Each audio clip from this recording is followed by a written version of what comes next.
Italy का था। वैसे इटली प्रिय है अनीस भाई को पर इटली से फर्नीचर डिजाइन इटली में होता है और आता चाइना से, और ये सब आपके कानून के कारण हुआ। अनप्रैक्टिकल, ना जंगल बढ़ा रहे हैं, ना पर्यावरण की रक्षा हो रही, ना रोजगार निर्माण हो रहा है। और इसके बीच में जो प्रॉब्लम है उसको आप अगर नहीं सॉल्व करेंगे तो ये मुश्किल है। अब हमने अभी उसको डीपी कैंसिल कर दी। अब 1300 करोड़ बाम्बू मिशन को दिए। आप आपके कार्यकाल में इतना ही काम कर दो कि हमारे जो मैं एक बार इसराइल में एग्रो प्रदर्शन में गया था, इतना बड़ा सीताफल था, अब वो पेड़ नहीं ला सकते, तो एक मेरे साथ जो डेलीगेशन था उसने सीताफल खाए और सीड जो था वो अपने जूते के इसमें जो सॉस था उसमें डाल के लाया वहां से। मैंने यहाँ लगाया। अब हमारे यहाँ ये जो 170 जाति है इसमें जो इम्पोर्टेंट है, मुझे पता नहीं कौन सी जाति अब नॉर्थ ईस्ट में है, और खादी ग्रामोद्योग जो मेरे डिपार्टमेंट में उन्होंने प्रोग्राम लिया और मैं वो पूरा बाम्बू खरीदने के लिए तैयार हूँ। अब अगरबत्ती की हमने पूरी योजना बनाई है और मैं चाहता हूँ विदर्भ में कम से कम 200 उद्योग शुरू हो जाए महिला बचत गट के द्वारा, और पूरी अगरबत्ती में, और इसमें 25 लाख पुरुष और महिलाओं को रोजगार मिलेगा अगर हमने इंपोर्ट बंद कर दिया। अभी तो मैंने बंद ही कर दिया, खूब ड्यूटी बढ़ा दी। और अगरबत्ती वालों को बोल ही दिया तुमने, मैं पूरी तुम्हारी अगरबत्ती जला दूंगा, उन सुनता ही नहीं मैं तो अब इतनी ड्यूटी बढ़ा दी कि उनको झक मार के अब यहाँ बाम्बू खुद लगाना पड़ेगा और तैयार करना पड़ेगा। कोई उपाय नहीं उस अब कर रहे वो लगे काम पे।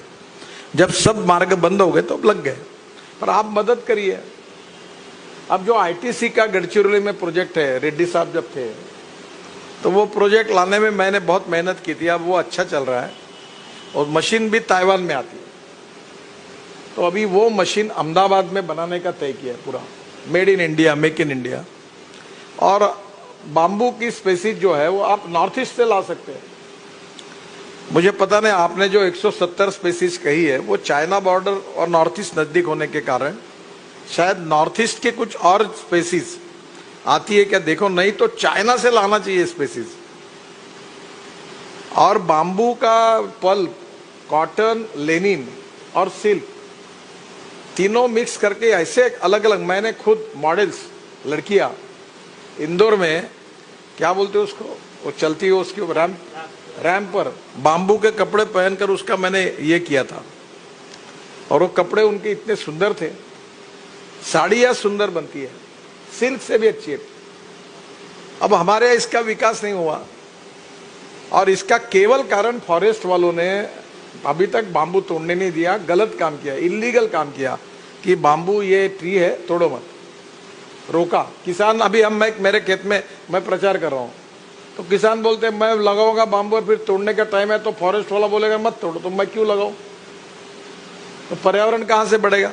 अच्छा, बाम्बू हर साल ग्रास से फिर आ जाएगा, तो आप इसका इकोनॉमी और कमर्शियल के साथ और पर्यावरण के साथ कॉम्प्रोमाइज न करते हुए इसकी नीति तय होनी चाहिए।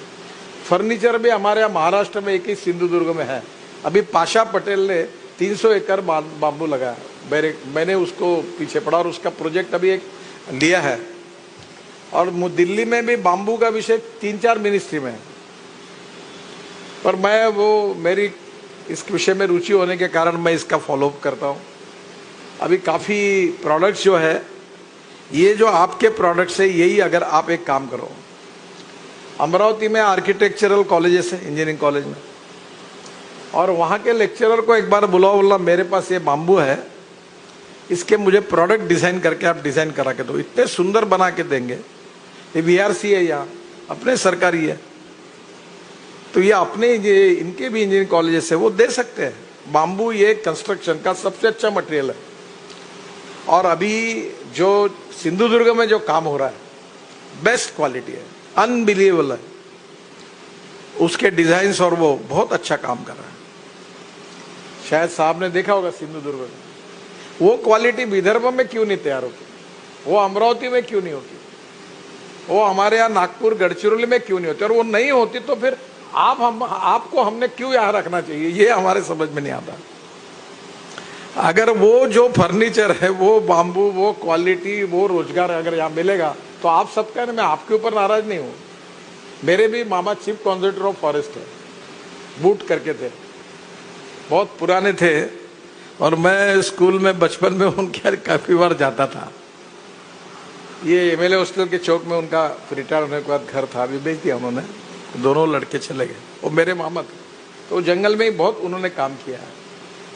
तो मैं ये मतलब कि जंगल, अभी हमारे देश में 115 एस्पिरेंट डिस्ट्रिक्ट्स है जहां पर कैपिटा इनकम नहीं, जीडीपी नहीं, गरीबी, भूखमरी और बेरोजगारी है। वो सब, जहां जंगल है वहां भूखमरी है, जहां जंगल है वहां बेरोजगारी है।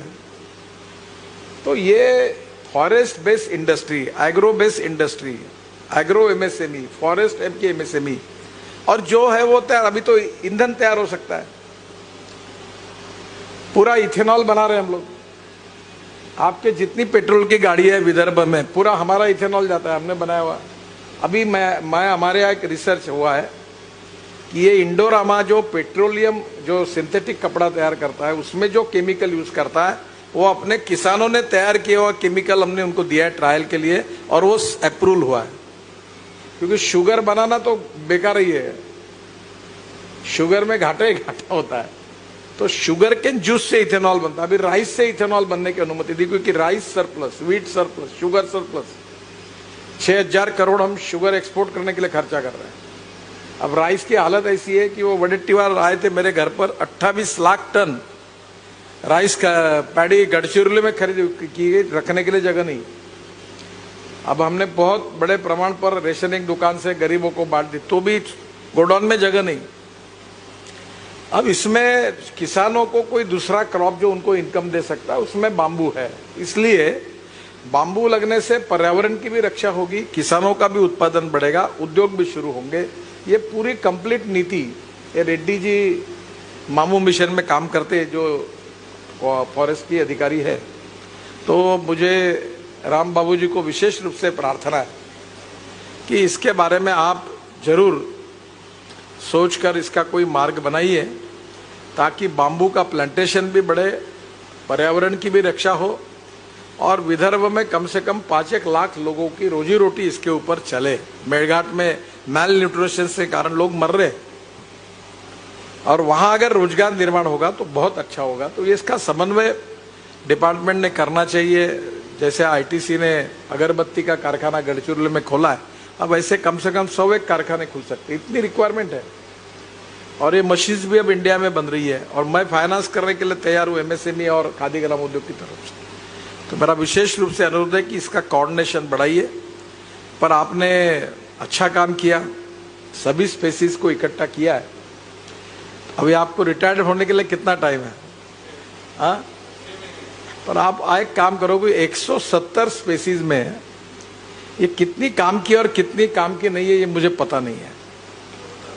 तो अब ये जो आप आने वाले समय में चाइना की, और साहब इनको परमिशन दो, अरुणाचल, मेघालय, त्रिपुरा, और वहां से आप प्रोग्राम बनाओ, और वहां से इस बार इनके गार्डन में 170 के अलावा जो है साउथ और कोई स्पेसीज वहां की हो तो वहां लाने की अनुमति दो। ये अगर स्पेसीज 170 की जिस दिन आप 350 करोगे, चाइना की हर स्पेसी यहाँ आएगी, और हमारे यहाँ हर स्पेसी जंगल में जगेगी, और बांबू के ऊपर कपड़े से लेकर फर्नीचर तक, इथेनॉल से लेकर मरीन फ्यूल और एविएशन फ्यूल तक, जो जितनी क्रांति है, 50,000 करोड़ की इकोनॉमी हमारे देश में बनेगी, और जंगल में रहने वाले लाखों आदिवासियों को उनके जीवन का पूरी परिस्थिति बदल जाएगी। तो पूरे मिशन को उपयोग में आया ऐसा होगा, और कोई पर्यावरण के साथ कॉम्प्रोमाइज न करते हुए। मैं बिल्कुल इस मत का हूं कि पर्यावरण के साथ कोई कॉम्प्रोमाइज नहीं करना, कोई खिलवाड़ नहीं करना, और ये काम होना चाहिए। जरूर आप करिए। मैं आपके कार्य के लिए जो किया है उसके लिए भी शुभेच्छा देता हूं, और आगे ये हो सका तो वर्ल्ड की जितनी स्पेसीज है उतनी वाला लाइए, और टाटा ट्रस्ट इसमें अच्छा काम कर रहा है। अगर आपको जरूरत पड़ेगी तो टाटा ट्रस्ट को प्रपोजल दो कि वर्ल्ड की सर स्पेसीज लगेगी। ये सरकार में बहुत बेकार है, ये भेजेंगे फाइनेंस, प्लानिंग, हर आदमी खुटी मारेगा वो प्रपोजल होने में तकलीफ होगी। तो एफए होगा, हर आदमी ज्ञान देगा, करते करते वो फाइल साली 2 साल वैसी रहेगी। तो सरकार कोई भी पार्टी का वैसे ही चलता है। तो आप टाटा ट्रस्ट को प्रपोजल दो, साहब की सलाह से मैं बोलूंगा उनको, और ये 170 के 350 स्पेसीज वाला हो, अगर ये स्पेसीज अगर आ गई और उसमें से जो इंडस्ट्रियल यूज के लिए वो भी आ गई, तो अमरावती एक अकेला अभी बल्लारपुर पेपर मिल के कारण गढ़चिरौली चंद्रपुर जिले की इकोनॉमी बदल सकती है। और वो लकड़ी कहां से ला रहा है? वो ला रहा आंध्र से, तेलंगाना से, और फॉरेन से पेपर पल्प इंपोर्ट कर रहा है, और वहां बांबू पड़ा है गढ़चिरौली में, और अभी वो भी तोड़ने का कोई ये नहीं, न तेंदू पत्ता भी टूट रहा, न बांबू भी टूट रहा, जंगल में वैसे ही सड़ रहा, और लोगों को रोजगार भी नहीं, और नहीं मिलते लोग फिर वो नक्सलवादी उसका फायदा उठाते हैं। ये जो नीतियां मुंबई में बैठकर जो अपने ऑफिस में बनाते या प्रैक्टिकल, उनको शायद इसका पता है नहीं, है मुझे मालूम नहीं। तो एक बार ये आप करके लाइए। हमारे विदर्भ में महाराष्ट्र का 80% फॉरेस्ट है। आप कम से कम, आप चीफ कॉन्जर्वेटर है, नागपुर में आपका ऑफिस है, आपको अधिकार है, आप हमारे यहाँ चंद्रपुर और अमरावती ये 2 जिलों में बाम्बू की इकोनॉमी बना कर दीजिए। बाम्बू मिशन में मैं इसमें पैसे दिलाने की भी कोशिश करूंगा। फिर से एक बार, मैं जो काम हुआ है सैयद सलीम अहमद साहब ने, उन्होंने अच्छा किया है। सरकारी दफ्तर में ऐसे ही काम करने वाले अच्छे अधिकारी वो लोग याद रखते हैं। मैं उनका बहुत बहुत अभिनंदन करता हूं, उनको शुभकामनाएं देता हूं। धन्यवाद।